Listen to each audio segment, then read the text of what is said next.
Thank you. So just be mindful of that. Obviously, if you've got people with you, split up and reconvene after a little bit. Don't attack the room together. That's kind of intimidating as well. Okay.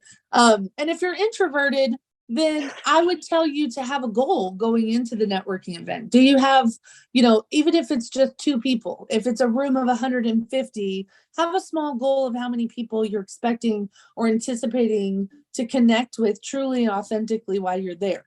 So when I go to a real estate conference, when I go to a networking event or something like that, I always have a goal in mind before I go. So Mary Brown, who's on the call, she and I met at a real estate conference. Hi, Mary. She's in St. Louis, Missouri, in case you guys have not met Mary before. And she is one of the people that I connected with at a conference in Dallas. And again, I had a certain number of people for that 4 days that I was there. I had a certain number of people per day that I wanted to connect with. And so leaving the conference, I wasn't concerned about meeting everybody at the conference. I really had different goals for that conference of I wanted to at least make a certain number of connections, but really the conference for me was about getting the information that I came there for, taking advantage of the time while I was with other people. But I wasn't trying to meet everybody. And sometimes when you go to a conference like that, it can be very overwhelming, because you're in a room of 300, 400 people, and most people are trying to meet as many people as they can so that they have opportunities for connections after the conference, right? To get referrals, to get mailbox money, as I call it. But the problem with that is that, are those connections really authentic? Did you get to know anything about them? Did you spend any time? Did you have a meal together, right? Are those connections really deeper than just surface level? Because most of the connections at those conferences are just, let me give you my card, and then you just move on about your life. You don't know anything about them. You don't even know if that person is a great agent. How do you know you want to refer people to them? You really haven't vetted them to make sure that they are the kind of agent you would want to spend time with. So when I go to an event, my goal is always to actually get to know somebody a little bit more, spend some time with them, go to a workshop with them, go have a drink with them, have lunch with them, whatever. But I have a certain number in mind that I like to leave with.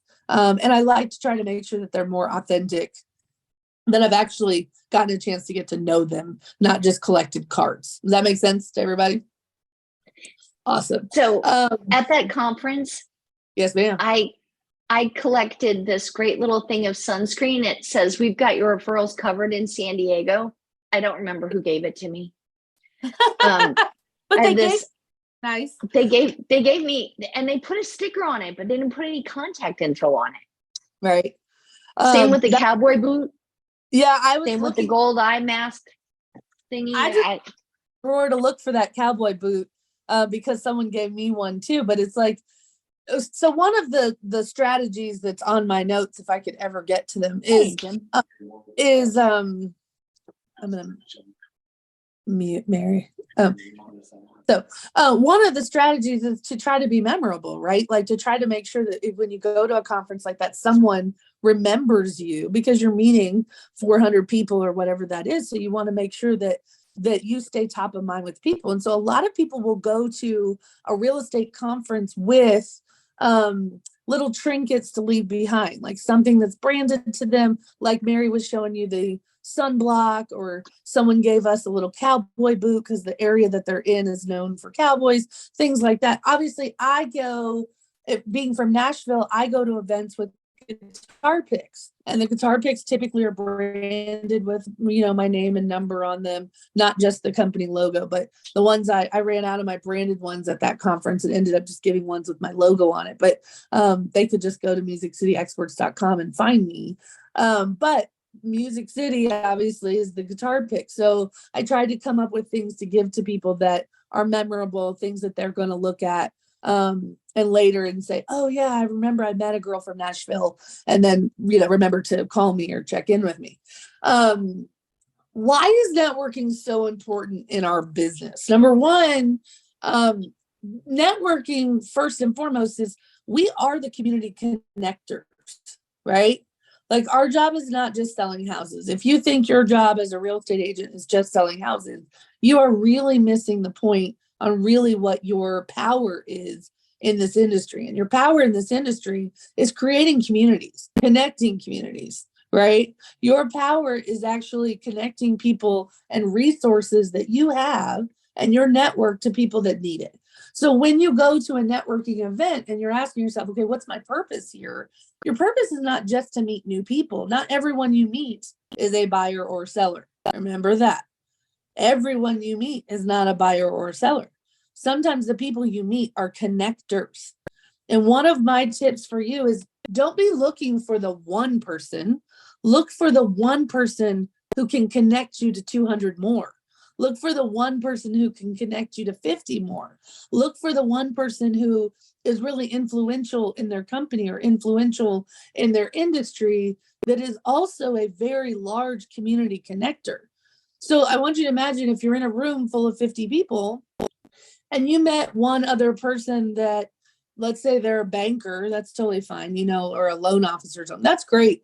But what is the potential that the loan officer is going to give you business? What is the potential that the loan officer is going to actually send you buyers or sellers? It's very low, right? But what if I went into that same room and I decided that I wanted to meet the person that actually owns a business that serves 20,000 people in my community?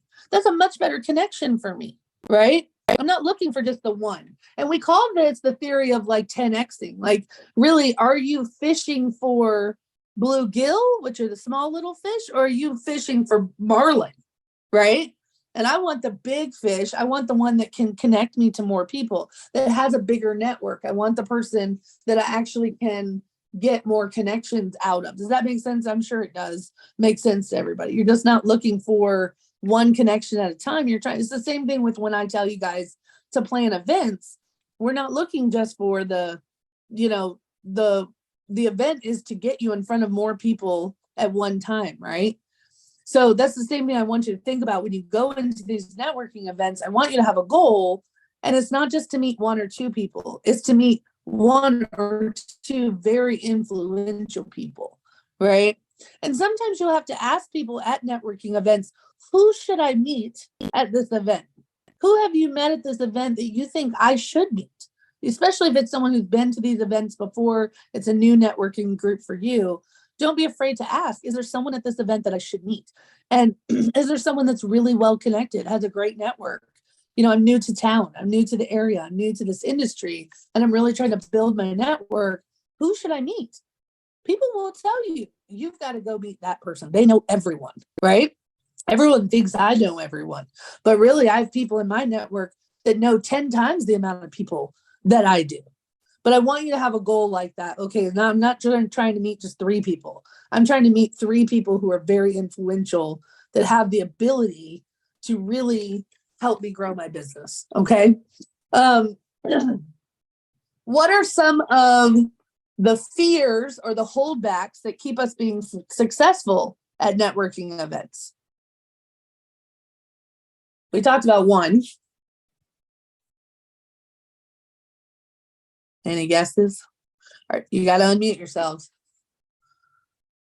Hit the space bar. There you go. What you got? Getting inundated by people that you don't really, that only want you because of what you can offer them. Correct. What do we call those people? Those are called assholes. Assholes, right? I call assholes. Don't be one. Don't be one. When you guys see my notes in a minute, you'll know I have in bold print, don't be an asshole. Because an asshole is somebody who literally just is in it for themselves. What can you do for me? Right? Yes, I have a goal of needing a big connector, a big network, but you better believe before I ask anything of that person, I am giving before I ask for anything. And to me, an asshole is somebody who literally is in it for themselves. They are an opportunist. You can smell them coming. You know that they're not going to give anything back to the relationship. They're going to take. And those are not the people we're trying to meet, right? I would say the biggest thing that keeps people from being successful at networking events is lack of confidence and fear of rejection, right? Fear of asking for their contact information. Those 3 things I think keep people, right? There's no closure to the conversation. They do good chatting and that whatever, and then they will move on and say, oh, well, it was really nice to meet you, and they have their card and then they leave. But there was no, hey, there was no deeper connection. And a lot of it is lack of confidence, like you're uncomfortable in social situations, which most realtors are not. If you're successful in all real estate, you've never spoken to a stranger, right? You have to have that skill to be good in this business. You cannot be a secret agent. You cannot be quiet. You cannot be really super introverted. You got to figure out how to talk to people, period. But one of the things is a fear, just lack of confidence. So you've got to go into it confidently saying, I know what I do. I know what I'm good at. I know what makes me different than my competition. I want you to also remember when you guys go to networking events, remember I told you, we're going to talk about this in our next set of module. We're going to talk about how your explanation of services and how you explain to people what you do without making them run away. When they ask you at a networking event, what do you do? And if your answer is, I'm a realtor, you've already lost the conversation. You've already turned them off, and now they're turning around and going in the other direction, right? They scatter like cockroaches when you say I'm a realtor.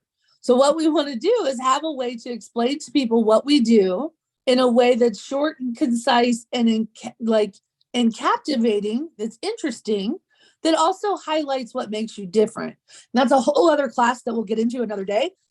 But at the end of the day, I need you to have confidence that you know that you're not like the rest of your competition. That when you meet people at these networking events, you can eloquently explain to people what makes you different. Even if that's as simple as I answer my phone when you call. It doesn't have to be really complex. It can be simple. What are the common things that people get frustrated with when it comes to real estate agents? I was watching a TV show yesterday, and you guys have heard me say this before. Our reputation in real estate is right above a used car salesman, right? In terms of trustworthiness and likability. Well, this girl, it was a dating show. I watch trash TV sometimes. It's like, just what I watch really interesting things too, but I also watch trash TV. And this is Married at First Sight. I'm obsessed with this show for some reason. And this girl told this guy who was a real estate agent that he was nothing more than a used car salesman who also sold houses. And I was so offended because obviously that's not who I am. That's not who any of you are. We're not used car salespeople who happen to sell houses. But you've got to find a way that you can explain to people at a networking event what you do and how you do it and what makes you different than other people, right? My advice to you for the most success would be the conversation really shouldn't be about you, right? First and foremost, it shouldn't be about you. You should be asking lots of questions, getting to know them, right? And we're going to talk about some suggested questions in just a second. So you got over our fear. We're confident. We're going to work the room. We're going to look for the opportunities of the people we want. I don't even have my notes to talk from. I'm literally going off of what I remember at the top of my outline. So bear with me 1 second. Let me check my notes here while I'm waiting on my.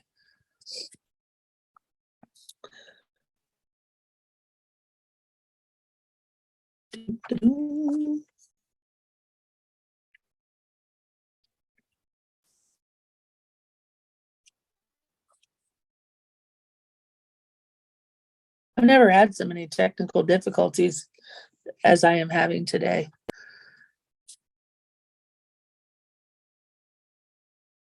Y'all are being very patient with me, and I appreciate that. Let's see here. Oop. Group 3, networking success. Copy link.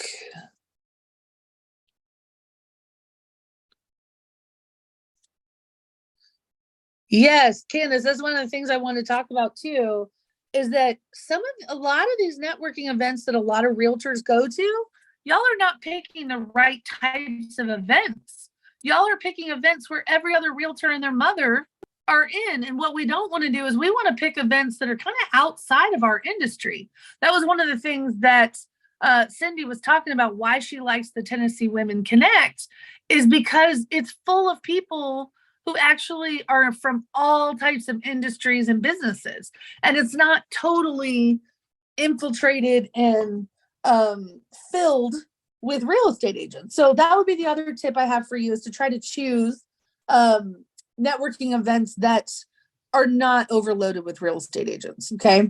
So I am going to tell you guys this, while I cannot see my computer and I'm on my phone, I won't be able to see if there's anything in the chat. So if you would just interrupt me and unmute yourself if you want to interject, or stop me because I can't see my notes and see you guys at the same time. So forgive me.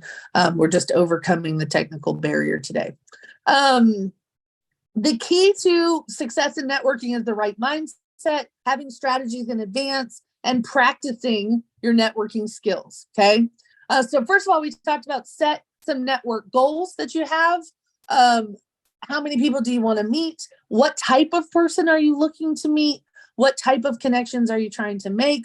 Are you trying to leave with a client, or are you trying to leave with a connector? Because remember, not everybody is a buyer or seller. Some people are going to be our referring partners. So keep that in mind. The way that you can be prepared for your networking events in advance.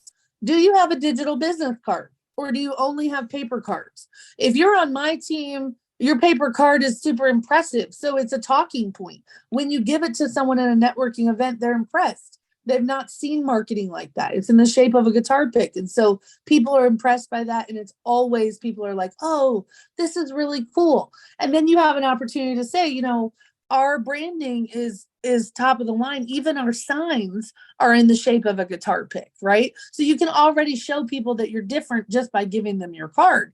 But not everybody uses regular cards. I like to use a digital card, because when I send it to them digitally, that gives me their information right away, and it's already saved in my phone. I don't know about you guys, but when I go to an event and I collect a whole bunch of cards, then it takes me a couple of hours to input everybody in my CRM. So sometimes using a digital card skips that step for me and allows me just to be able to go ahead and enter the information automatically, and I don't have to sit in front of my computer and enter people in my CRM.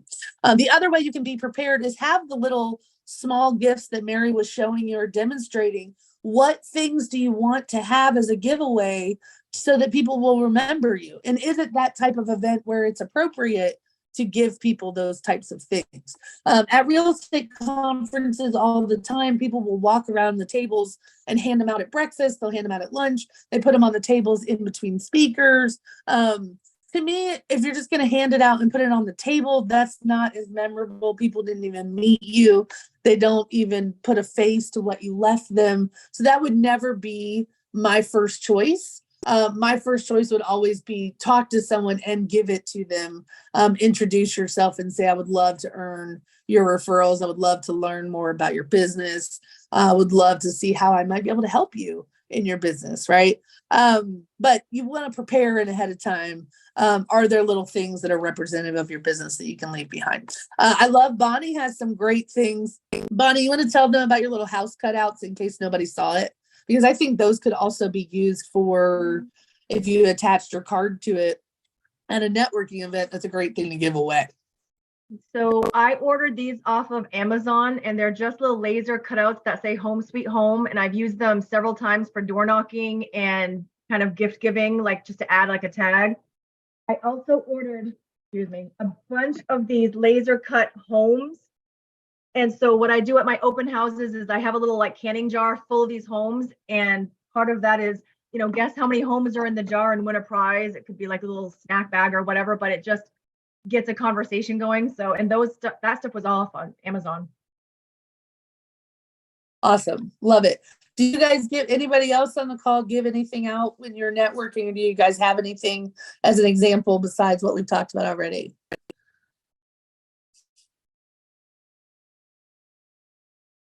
No? Okay. All right. Let me go back to my notes then. And sometimes you don't have to give things away. Don't make this complicated. You don't have to spend a ton of money. Bonnie's example is not real expensive. You know, she found them pretty expensively. So don't overthink it for sure.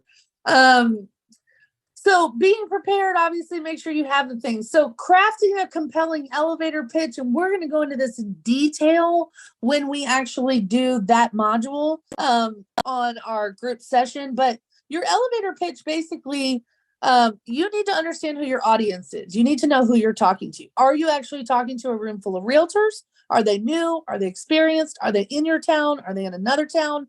Who are you talking? Are they small business owners? Are they preachers? It doesn't matter who, like, you know, are they new to town? You know, just understand who you're talking to. You should be able to define your unique value proposition.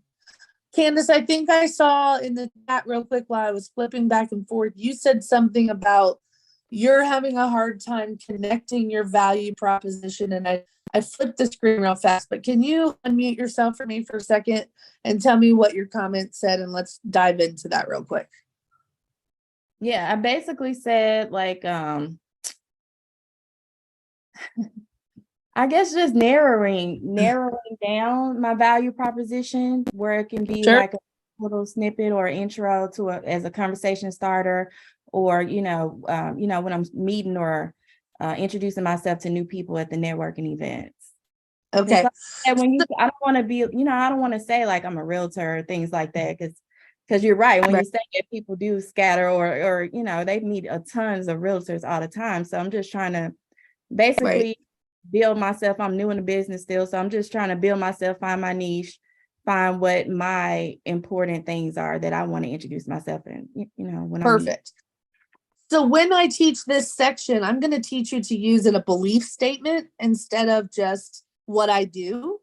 Mm-hmm. People don't care so much about what you do as much as they care about what you believe, right? Because a belief statement tells more about you intrinsically. It tells you what kind of person you are. It tells you whether or not we share the same values, right? I can tell you I'm the best real estate agent in town, but if you don't like my personality, if you don't think we even jive together, we're on the same planet with how we approach things, that's not even going to be that's not going to attract somebody to me, right? But when I start out a networking thing and say, I believe that home ownership is the fastest way to wealth and building a legacy for your family, I've literally told you I'm a real estate agent, but without saying I'm a real estate agent. It's telling you that my focus is on helping families achieve long-term wealth and leaving a legacy behind for their family by purchasing real estate, right? So it's just, but that belief statement may not appeal to you. That might be a little outside. That's definitely what I use because that's what I believe. But just looking for other tips. I love it. The thing about an explanation of services that starts with a belief statement, you find out right away. It's almost like clearing the room. You can almost say, who in this room also believes what I believe? So I don't have to waste time whining and dining and gifting and talking to people that are not my people. And sometimes it takes a little bit to find out if they're your people, right? But a belief statement tells you right away, do we believe the same things? If I tell you what I believe right up front about my business and my industry, and you don't believe the same thing, I don't have to waste any more time on you. It tells me right away whether or not you're my people or not, which I love about that because it lets me get right to finding the people that are my people. Right. But we'll work on that totally in another time. Like when we have time to dive into that explanation of services, we will address it and help you craft the right thing to say. In the meantime, before we get to that, I want you to start making a list of what makes you different. I want you to start thinking about what your belief statements are and you crafting the bullet points about how you are different than other agents, because you will need that in your explanation of services. You'll need to know those bullet points and you'll need to have some idea of what makes you different and what you believe, right? Start thinking about crafting that. And then what's going to happen is it's going to be a little long at first because you're going to be getting it all out, flushing it all out, and then we're going to condense it and make it a short elevator pitch, okay? But that's how you can get started, at least with crafting it is, let me start thinking about what makes me different. Okay. You definitely need to keep it short and concise. You need to start with a hook. That's why I say start with a belief statement. That's a hook that gets people's attention, because that's not how people talk normally. They don't say, what do you believe? They say, what do you do? It's the most offensive question I think anybody could ask somebody, because it means that who you are is defined by what you do for a living. And I hate it. I think it puts pressure on people like that, well, I just work for the water department. That's a really important job. You don't just work for the water department, and you're much more than your job. So I don't like the, what do you do? I hate that question. So start with a hook. And I think a belief statement gets people's attention more. Highlight the benefits of working with you, provide samples of success, include a call to action. So like, if you believe what I believe, we should set up an appointment to talk to each other. This is especially important, like in Cindy's networking events at lunch, where they all go around the room and talk to each other. The same thing if you're in a B&I group. This elevator pitch, what I call an explanation of services, is really your go-to speech. When you get up to introduce yourself, you should be saying, this is what I do. This is who I serve. This is the evidence of the success. And if you believe what I believe, if you believe what I believe, then we should be working together, or we should set up a time to talk more about how we can work together. And then the only way you're going to get good at that is practicing and refining it, right? In addition to preparing for your networking events, you do need to have some type of established online presence, because when you meet someone, what's the first thing you do? Do y'all look them up? You do, right? You try to find them on social media. You try to find them on Instagram. You try to find them on LinkedIn. But if you don't have a profile there, and the profile you have is not really, it doesn't really match what you said at the networking event, you're going to have a disconnect, right? So you want to make sure that your online presence matches what you're telling people in real life at networking events, right? You should be leveraging your personal strengths and your unique selling points. If you don't know what your unique selling points are, don't bother going to networking events. You need to figure out what makes you unique. You need to figure out what makes you special. You need to figure out what makes you different than the other 200,000 realtors in your area, right? It shouldn't be that hard to figure out what makes you very unique. I would say very quickly, Candace, you've got an incredible background in social work that tells me you're empathetic and caring about people. It tells me that you care about people as a whole, about families, right? Which can't really advertise families, but your job skill from a previous career lends itself to real estate in a way, but you have to draw the connection for them. You have to tell them, my history and my experience in social work has prepared me to work with all kinds of people, right? You know it, all kinds of people, because social work problems go across all socioeconomic classes and races, right? Like, in the problem solving skills that you have as a social worker have prepared you to problem solve in real estate. But you sometimes have to draw the connection for them, right? It doesn't matter if you're new to the industry. You can demonstrate to somebody that your previous work history has set you up for where you are today, has set you up for success in where you are today, right? So think about that when you are coming up with your bullet points about what makes you unique and different. Think about what my previous experience or my life experiences have taught me and why that makes me a better agent. Okay? Just an example that popped in my head. What kind of networking should I do? Number one, you should be seeking events that are not flooded with realtors. You should try to find events that are not industry specific, where there's a bunch of realtors there. This is why I always try to advise people to choose like meetup groups or things that you're passionate about. Like, do you volunteer with certain organizations? Do those organizations have networking events or opportunities or conferences or something like that? Are there local networking events? So like the Tennessee Women's Connect is a great one. There might be realtors in there, but it's not all realtors, right? It's not all real estate agents. When you go to networking events where they're mostly real estate agents, then your goal there is to pick up referring clients, like referral agents, right? There are, in that Girls with Grit group that I'm in, there's a girl whose name comes up for Nashville every single time there's a referral for Nashville. But I will tell you, she is the least like active in the group. I've never seen her at an event, but when someone asks for a referral in Nashville, her name comes up over and over and over and over and over again. And the reason her name comes up over and over and over again is because when she goes, and I interviewed her for a podcast episode because I wanted to know, how is it that your name gets thrown out everywhere when, like, what is your strategy for success when you go to network? And again, she takes advantage when she does go to networking events. She tries to meet as many agents as she can. She had to leave behind for them. And then her power is in the follow-up after the event, in how she follows up with each person. And she also has these like referral pods. Everyone just knows her name, so they just all pop up and say her name over and over and over again. But your goal when you go to an event that has all realtors is to figure out how you can stand out.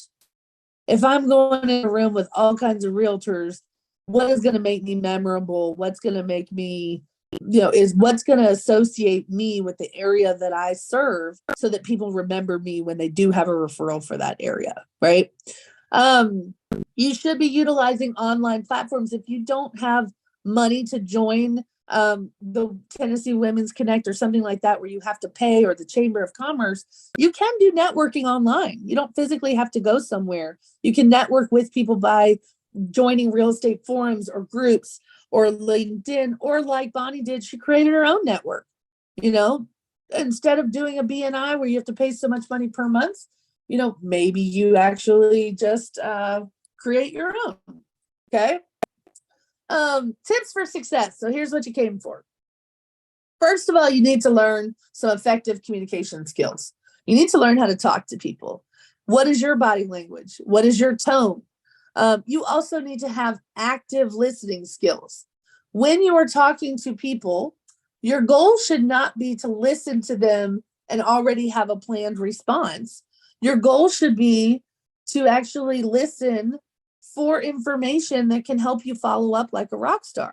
What are some of their interests and hobbies? What do they like? Did they mention their favorite whatever? And that's something that you can capitalize on in your communication with them after the event. For example, the first time Erin Milstead and I met, I mentioned to her, she knows that I'm LGBTQ. She knows that we talked about how we only fly where I live. I only fly my pride flag in the backyard because we live in a pretty rural place with a bunch of Confederate flags on the way to our house and whatnot. And we just don't feel comfortable. And so she knew that that was a thing that I didn't like about where I live or whatever. And after we met, the first thing she sent me was a pride flag with a note that says, now you have one to fly in the front yard too. It didn't matter if I'm going to or not. She listened to what we talked about and thought of something thoughtful that she could send to me to let me know she was listening. And that's the only advice. You don't have to spend a lot of money. It doesn't even have to be something you physically send. It could be in a handwritten note, right? I really enjoyed learning about your ... something that they said in the conversation. So a lot of times when I'm networking, I'll actually take notes in my phone in the notes section so that I remember some of the details, especially if there's a lot of people there, or if I have a notebook with me, I'll write those things down after I finish talking to the person before I move on to the next person, so that I have some things to follow up on and things to connect with them on after the fact. Okay. So listen, don't be listening just to respond. Listen for things that they're telling you. You should be demonstrating a genuine interest in others people's needs and challenges. Not to brag on yourself, not to pound your own chest, not to talk about how amazing and wonderful you are, but your goal should be trying to connect with people and figuring out, how can I help you? Is there a way that we could work together? Is there a way that I can just solve a problem that you have? Am I genuinely interested in connecting with you in the future or working with you? And I'm going to tell you right now, not everybody you meet at a networking event is somebody you want to have a future relationship with. Not everybody you meet is somebody you need to connect with and try to solve all their problems. Some people are cancerous, and some people are takers and assholes and time wasters. And they also have these brilliant ideas, but don't implement anything. You will know if the people are right for you. And if the people are right for you, those are the people you want to maintain and continue having relationships with. But not everybody you meet is somebody you're going to latch onto and pour into. Those people will suck your soul dry, and be careful of them. Okay. I will tell you that there are some strategies for initiating and maintaining conversations while you're at an event. Are you approaching with confidence, or do you look meek and scared? Are you asking open-ended questions, or are you asking yes or no questions? If you're asking yes or no questions, you're going to be talking to someone like my brother who has zero personality and will basically just give you the mumble. Yeah, no, okay. I'm not interested in that, right? I want to actually talk to somebody who wants to talk to me. So, ask open-ended questions that get them talking, right? People love to talk about themselves, but you need to actively listen to them. Your other goal is to find common ground. Do we have anything in interest? Do we believe the same things? Do we have any connections in common? That's one of the things about LinkedIn that I love. You'll see if you have connections with people professionally, right? Or on Facebook. Hey, I noticed that we have a mutual friend. How do you know them? Right? Be very mindful of body language. I say this all the time. Know your audience. I think we live in an ADD society, right? I can even tell sometimes when I'm coaching to my clients that they're distracted. Even on this call, I know some of you are working while you're listening, which is totally fine. But even in a conversation at a networking event, you can read people's body language and see, are they interested in talking to me? Are they already looking for the next person to talk to? Are they bored with this conversation? We're not jiving. Let them go.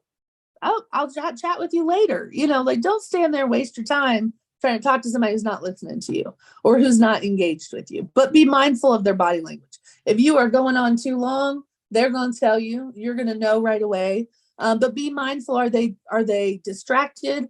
Are they engaged? Do they have anything of value to also offer to the conversation? And if they don't, move on. It's okay. You should be sharing insights and experiences. Try to steer away from surface level conversation. Go a little deeper. The fastest way to build true connections with people is to be vulnerable with them.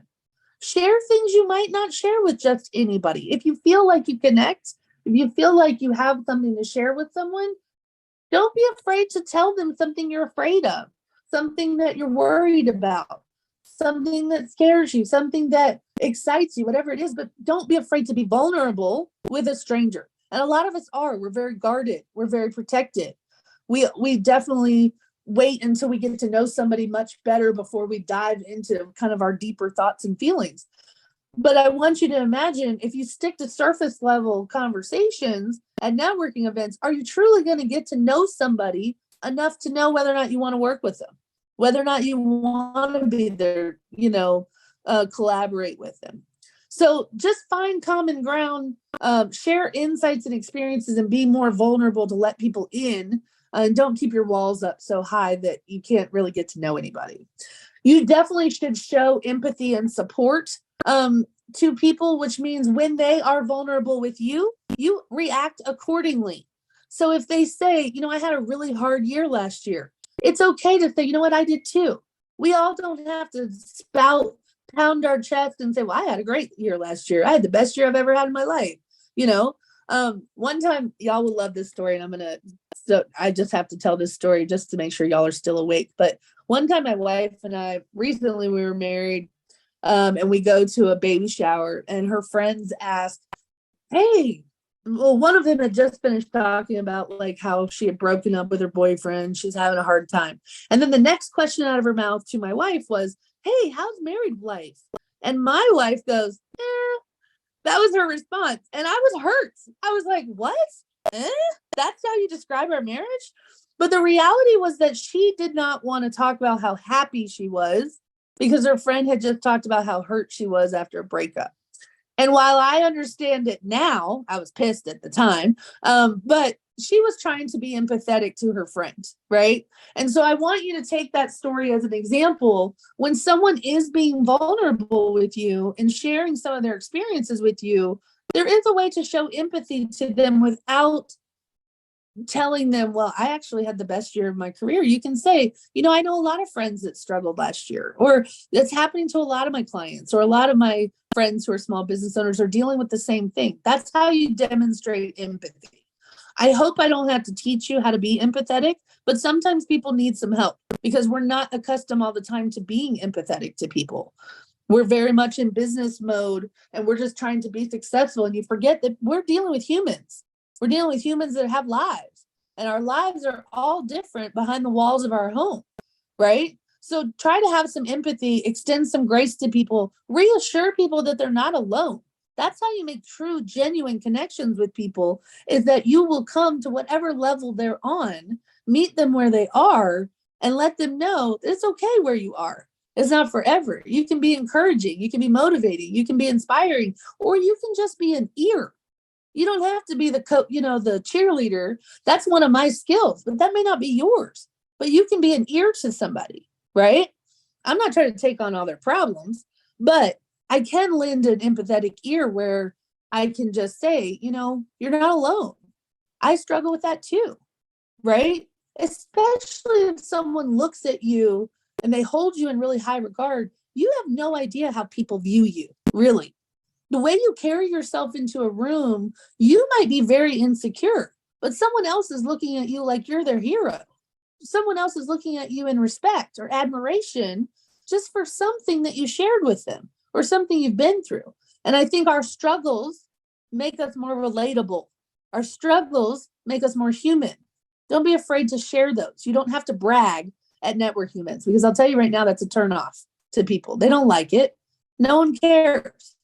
It's like me walking into a room. I've been doing this 25 years. I know everything there is to know. Nobody gives a shit. They don't care, right? Be a human. Show some empathy and support. Follow conversational clues. Are they disinterested? Are they distracted? Are they responsive? You need to be adaptable. And if you see that somebody is distracted or not paying attention or not invested in the conversation, shut the conversation down and move on, or change the subject, right? But read the cues.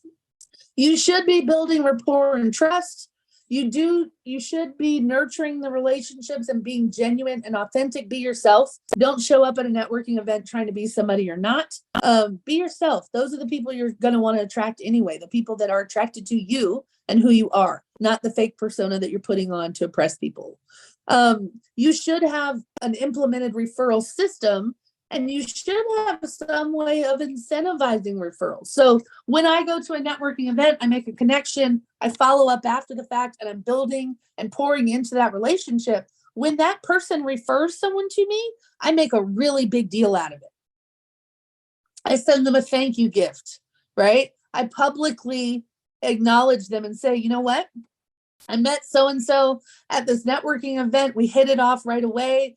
And they sent me a client today. I'm so grateful for them, right? Because people like to be publicly acknowledged. They like people to, they like to see that you appreciated what they did. So you should have a system for incentivizing people. It doesn't always take money. Sometimes it's just a thank you note, a personal thank you note. Do whatever feels best in your gut. But I like to reward people who do send me referrals, especially if they're from out of state. That's a much bigger deal because they have lots of choices. Tons of choices.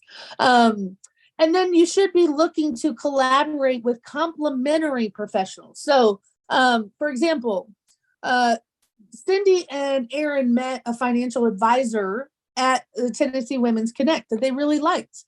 And they set up a meeting for all three of us to meet with her. I liked her right away. She specializes in helping women who are divorced or widowed. A lot of women don't have great financial literacy. Most of their husbands take care of the bills, or they just didn't learn how to make their money work for them. And so I love the fact that she is specifically targeting or loves to work with women. And I got an opportunity to send her a referral this weekend to one of my seller clients who is a widow, who has a substantial amount of money from the sale of her house when we sell her house. And so I was able to connect those two.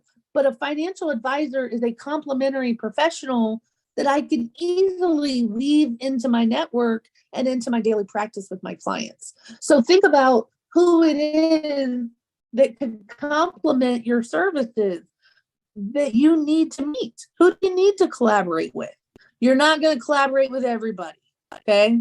But there are going to be some people that you might be able to collaborate, offer discounts to your clients, services to your clients, referrals to your clients, and vice versa. And the power is going to be in that connection of complementary professionals that you put together. The power in all of this, I don't care how great you are the day of the event. You worked the room like a champ. You picked up 50-some cards and you made connections with 50-some people and you were flying high. But the power is in the follow-up after the event. Every person I meet gets a handwritten note from me. Sometimes I'll use my Thanks app. If you guys have never heard of it, it's THNKS. Hold on, and I'll send you the, it is basically, it allows me to send little thank yous that the person can redeem via text or email. You don't have to have their home address. And they range from like $7 up to, or $10, $7, something like that, up to other amounts, depending on what it is that you're trying to, what you're trying to thank them for, like what the occasion is. And I really love it. I've sent candles, I've sent liquor baskets, I've sent candy from the year that they were. I've spent, oops, where is my, here we go.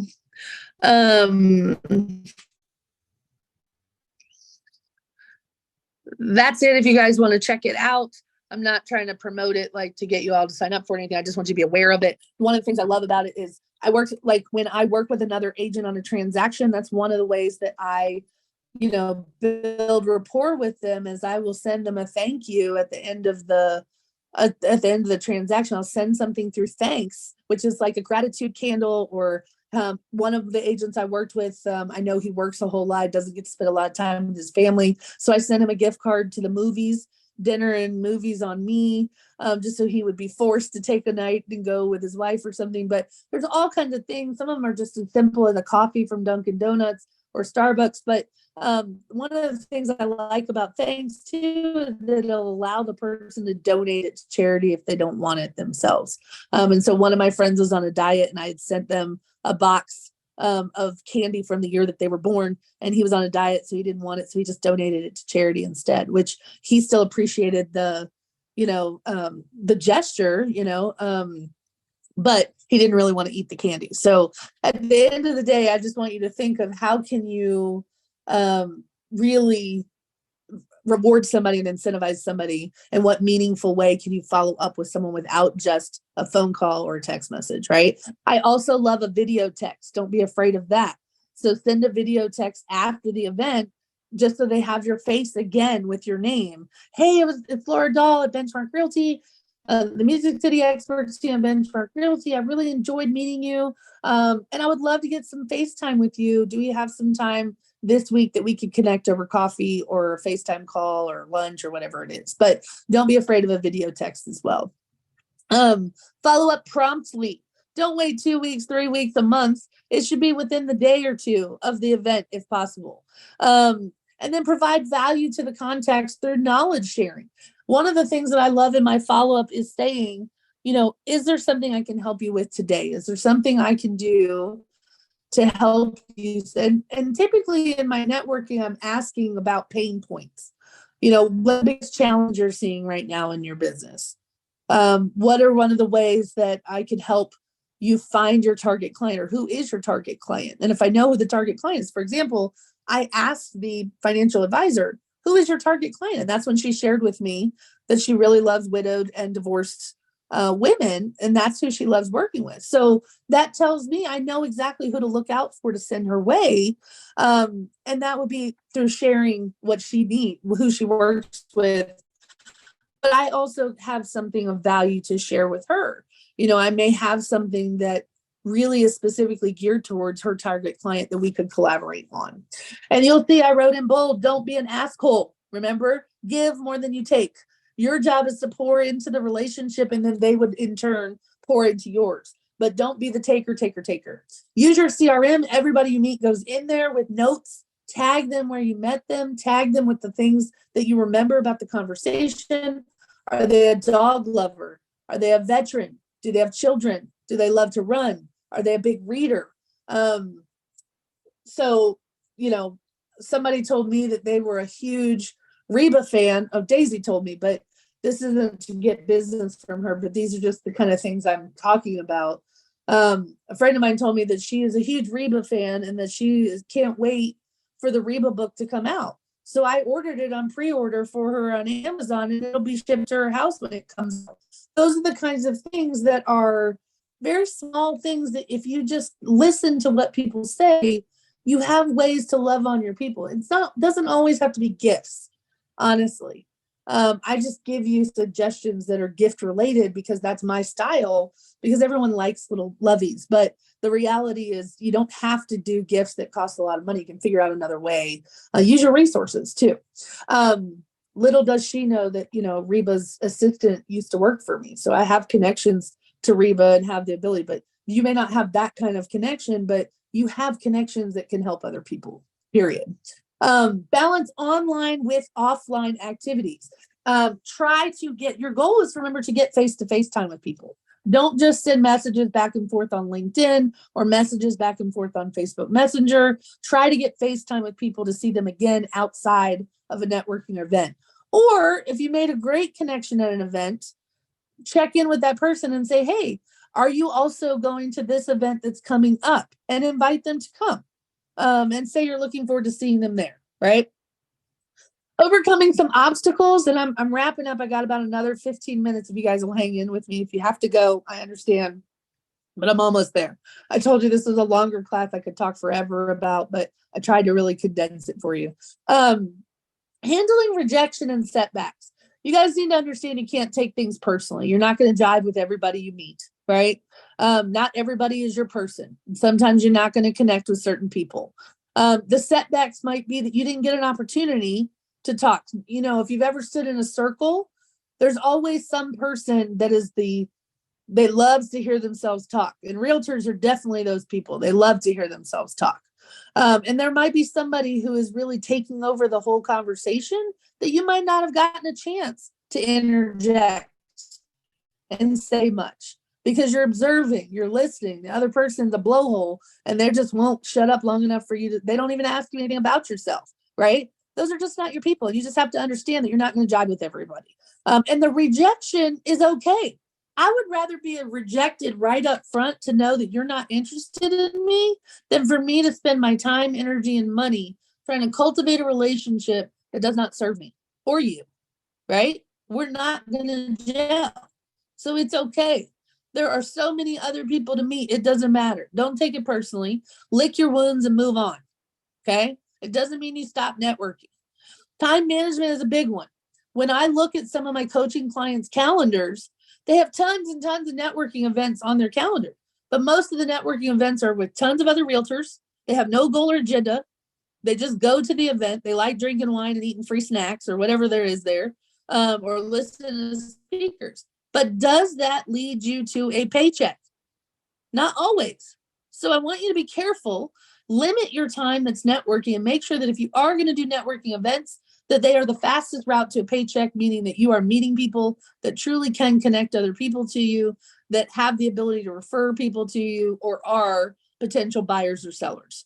But you cannot fill your schedule with time-sucking networking events if you're not going to do it correctly. You also don't have to go to networking events every day. Your family will hate you, right? You need to be home with your family sometimes, and you need to be mindful of how you're spending your time. You do need to respect professional boundaries. This is a part where I will be very honest with you that I struggle with, because everybody's my friend. And once you're my friend, you're my family, right? If I like you, I don't like everybody, but if I do, once I like you, you're in my circle. And so sometimes I have a tendency of latching on to people, letting them in my circle, loving on them. And they don't operate that way. They don't let everybody in their circle. So it looks odd to them. It feels odd to them. especially the way I love on people. It's not natural for some people. Some people are very guarded and very protected. And they also like to keep their personal life and their professional life separated. They don't want to do things outside of their professional life with you, right? They are only business with you. You need to learn to read those people. Is there an opportunity for us to have a real meaningful relationship that is both personal and professional, or is this strictly a professional relationship? You've got to and respect those boundaries. If somebody is only interested in the professional side relationship with you, respect that. That's okay, right? But you need to learn to read what type of connection do I want to have with this person. All right. Some suggested questions to ask at networking events. What brings you to this event? Like, what made you decide to pick this one? This is a good one at the Tennessee Women's Connect, because there's so many different types of events each month. That's a great question to ask. Like, what brings you to this event? Why did you pick this one out of the other 50 that they have this month? Have you attended any of these events in the past? What has been your favorite event with this group? That's one that I love, because maybe if you're new to the group, you don't know what all they do. You're not sure what kinds of events they host all year and what else might be upcoming. And you might be able to get to learn more about that organization by asking what's your favorite event that they host. Let's see. Have you attended any great breakout sessions? That's a good one if you're at a real estate conference or a big conference where you guys break into smaller rooms, because you might have learned what they got out of that without you having to attend the session, which I happen to like. Let's see. How did you get started in this industry? That's a very telling question. Again, remember I told you people like to talk about themselves, right? They love to share their story, how they got into the business. They definitely want you to know what their background is. So don't be afraid to say, how did you get into, doing what you do? Like, how did you fall into it? I think sometimes that's a very interesting story about how people got into the profession they're in. Sometimes they met the right person. Sometimes they just happened to it by luck, but don't be afraid to ask. Who is your target client or customer? This is my go-to question, no matter who I meet. Who is it you're wanting to work with? Who is it you want to sell to? Who is the target person that buys your services or uses your services or buys your products, right? Because if you tell me who your target client is, my value is looking for that person to send you a new client or customer, because you've defined them for me. It's that red car syndrome I talk about all the time, right? If I tell you I'm looking for a red car, you're going to see red cars. So if I define for you who my target client is, who my target customer is, you're going to be on the lookout for them. So that's my favorite one to ask, is who is your target client or customer? What is the biggest challenge in your business today? Listen for the answer to that question, because listen to that question and how they respond to it, because they're telling you ways that you can help them. That's the way that you can win with them, is finding a solution to the biggest problem that they have. What do you enjoy the most about working in that industry or that field? What do you like about your job, right? If you were talking to a social worker, it might be hard to answer that question because they're inundated. They're overwhelmed, right? With the caseload. They deal with a lot of sad stuff. But what do you like most about it? Try to focus on the positives of their job too, not just the negatives. You don't want somebody leaving the job thinking, oh my God, leaving a networking event saying, oh God, I got to find a new job, because all they did was focus on all the bad things they hate about their job. You want them to talk about the things they like about it too. What are they good at? And sometimes I'll ask someone, what do you think you're best at in your industry? Like, what do you think you excel at in your career? Because they'll tell you, what do you think is your biggest weakness as a whatever you are? What's your biggest challenge? What is the most memorable or interesting client or customer you have ever worked with? Those are some good stories. And usually you'll get some funny ones. Mary laughed when she heard it, because again, we've got some stories, right? As real estate agents, we can answer that question pretty easily, but I love to hear about it from other industry perspectives. Like, what kinds of things happen, right? Those are usually talking points. And then those are really, unguarded conversations. When you start asking about experiences, people kind of put their guard down, will tell a story, and then they're a little bit more at ease. They're a little bit more comfortable. They're not talking about themselves necessarily. It just is an easy question to ask to get people talking. What is something most people don't know about you? That's another thing. Like, I want to know something a lot of people don't know. Tell me something. Some people will look at you dead in the face though and go, oh, nothing. I'm pretty boring. Well, okay, that's fine. But tell me something most people don't know about you. And usually my go-to answer on that is, hey, I speak Spanish fluently. I actually lived in Mexico twice, right? Like, whatever it is that's fun fact about you, have something like that prepared for yourself as well. What's something people don't know about you? How has your industry changed since COVID? How's your job changed? Are you working from home now?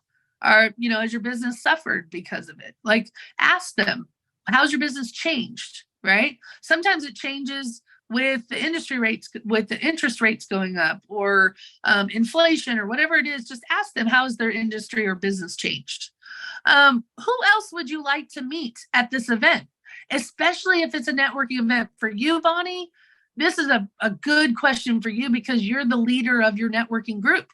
Who else would you like to meet, right? Or who else would you like to see be a part of this group?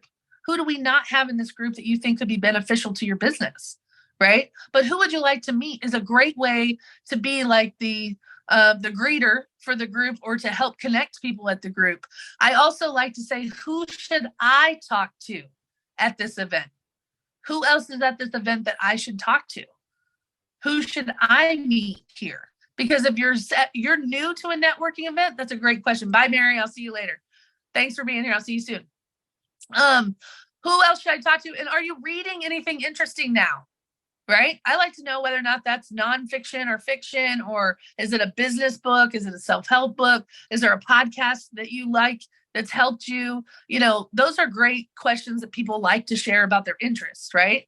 That's another one that I don't have on the list, but I have asked, is there something you like? What are your hobbies? That's a good one. Like, what do you like to do when you're not working? Right? Oh my God, that one, you'll get people just talking and talking and talking. And then you will have plenty of things to connect with people on, right? Ask about them outside of their job. Because remember, we are not defined by what we do, right? That is not all that we are. So ask deeper questions than just what they do. And then what does a typical day look like for you?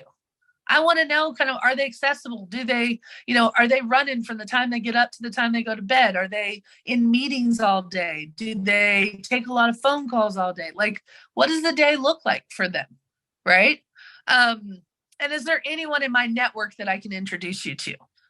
Right? Is there anybody that you need a connection with? Is there somebody I could connect you to that would completely change your business? Think about how I phrase that question. Is there anyone I can connect you to that would completely change your business? That's a great one, right? So, questions for me or comments since I finally got through all my notes. I'm sorry for all the technical garbage today. Thanks for being patient with me. I think at the end of the day, what I want you to take away from this is I want you to be authentic and genuine. I want you to be vulnerable with people, let people into your circle too. I want you to be prepared when you go to networking events with goals. What is my goal here? Is it to pick up a client? Is it just to meet people I've never met? Is it to learn something new? Is it to pick up a referring partner? Is it to pick up a collaborating partner? What is my goal at this event, right? And then I need you to read the room. Don't be afraid to walk away from conversations that don't serve you or people that don't serve you. And then I want you to respect boundaries, know your audience, choose your words carefully, read the body language, and then go home and really impress the hell out of the people that you met. Thank them. Send them with something that really makes you memorable. Keep in touch with them. Set a calendar reminder to stay in touch with them over a period of time, right? But make the most use of the time that you are spending networking with a goal in mind, and then the power is going to be in your follow-up after the fact. Make it meaningful. Show them that you listened to what they said, and then your job is to continue to pour into those people, looking for opportunities to help them build their business or build whatever their job is or whatever that is, so that then you can ask in return for them to help you build yours, right? But when you pour into people first, they're going to be more receptive to helping you. But it takes us stepping out on a limb to say, what can I do for you today? What is it that you need that I can help you do? Right? Make sense? Did I miss anything in the chat? I don't think so. I think we got everybody, but I just wanted to make sure. I appreciate you guys being here today. Next week, we are doing competency and confidence. The two go hand in hand. You can overcome competency with confidence, right? But learning confidence is hard, but I'm going to teach you some strategies on how to be more competent, what kind of things you really need to know, and how to work on being more confident. So I know that Holly left the call, which frustrates me because she needs the competency and confidence. We all need a little bit of confidence. I told you can overcome anything with confidence, but y'all, it's like a pit bull. When you are scared, that dog can smell it, right? They know you're scared. And your clients are going to be the same way. The referral partners you reach out to are going to be the same way. When you walk into a room and you lack confidence, you are basically telling the person that you don't even believe in yourself. So why should they believe in you? Right? So we're going to work a little bit on that next week. I appreciate you guys being here. I'm super proud of you guys for all that you're doing. You're doing an amazing job of representing our team. I'm very proud to work with each and every one of you. And I'm grateful that you guys show up every Monday to learn more and be better agents. So thanks for being here. Okay. Thank you, Laura. Thank you, Laura. You're welcome. Thank you. You're welcome. You're welcome. Y'all have a great day. Okay. Bye, guys. You All right. too. Bye. Bye. y'all. See ya. Cindy, I'm going to call you when I hang up. Okay. All right. Bye.